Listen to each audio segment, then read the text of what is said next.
Broad Theater is bringing you the world premiere of Falling Down the Mountain of Great Storms. What a title for the next 3 weeks. Joining us now are Broad Theater co-artistic directors Molly Fonseca and Annika Lekvin. We're happy to have them both. Guys, good morning. Good morning. Good morning. Lovely to have you here. Annika, we're starting with you. Remind us just, if you would, about Broad Theater and what kind of productions y'all put on. Yes, so we are a nonprofit theater company, and our mission is to produce new plays by and for people with marginalized genders.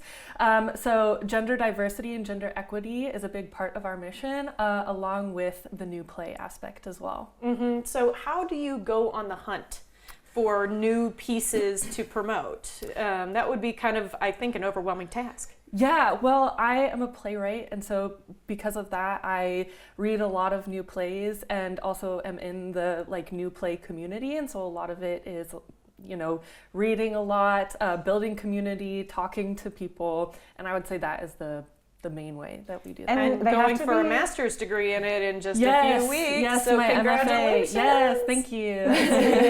And what were you saying, Molly?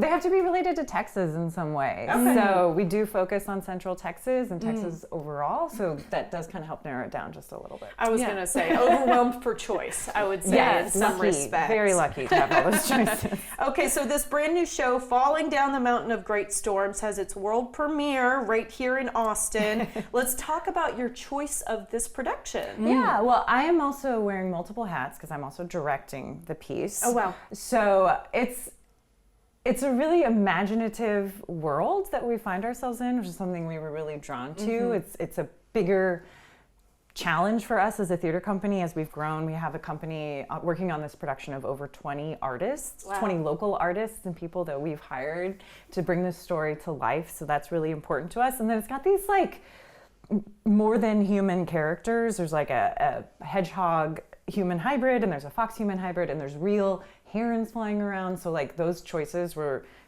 big step forwards and ambitious for us. So we were we are ready for this challenge. We need to bring this story to life in Austin. Where did you find this story? Well, Greg Romero is a playwright local to Austin in Texas, and he has a long-term collaborator, very similar to how we are collaborators, and they are a sound composer and a playwright couple, and so they approached us about doing it. Yeah, and I know Greg because he was my professor. Well, that makes it easy. Yeah. And Mike, who is the composer, he worked on a show that Annika wrote last year and that I directed. So we've all kind of been waiting to do this together. Melded together. It's a small world. It is a very small world. Once you get into it.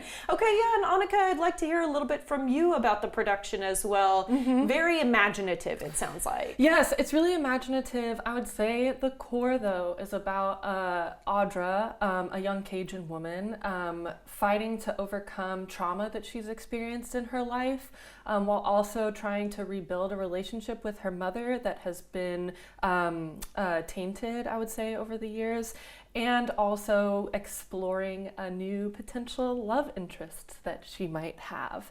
But it's really about her journey to healing. Wow, okay, so many things to encompass in one show. Yeah. I'm going to be impressed to see how it's done. Yeah. And you say, Molly, there's a musical element to it. It's not exactly a musical, but there's really musicianship happening here. Yes, Mike Vernuski is the sound composer, and so it's very Cajun, so there's lots of fun Cajun music. Two of our actors actually perform squeeze boxes on stage, which is just so exciting to see them develop that skill, put it up on stage, and it's so impressive and of the world. And then Mike also, and Greg, they recorded live sounds in Louisiana, so there's actual soundscapes where the play takes place, and we're doing it at the Rosette here in town, and so the sound system there is just delicious. I was going to say, well, how have rehearsals, how has preparation been? Yeah. Sounds like it's been going well. It's been great. It's a new play, so there's a lot of time that we spend in the development room working with the playwright and the actors and designers. And Annika was also our dramaturg as well. And so, we really have to take the time to develop this play and work with the playwright, and that's really important to our process. And so it's been long, but it has been so fruitful, and we open on Friday, and it's just so exciting to get here. It's our Weeks, own mountain. Months of hard work, finally getting put on display, which is really exciting. Yeah. And Annika, talk to me about how long the show runs. Do people need tickets? How does it work? Yes. So we open on Friday, August 14th, and it runs for 3 weekends, Thursday nights, Friday nights, Saturday nights. We close August 29th, and you can get tickets at broadtheater.org. What would you say to someone who is listening to us talk about this production and they're thinking like, ooh, okay, I'm interested. Yeah. What would you say to get them off their seat and get them getting tickets? I would say, like, you will only be enriched by coming to experience live theater with a group of people.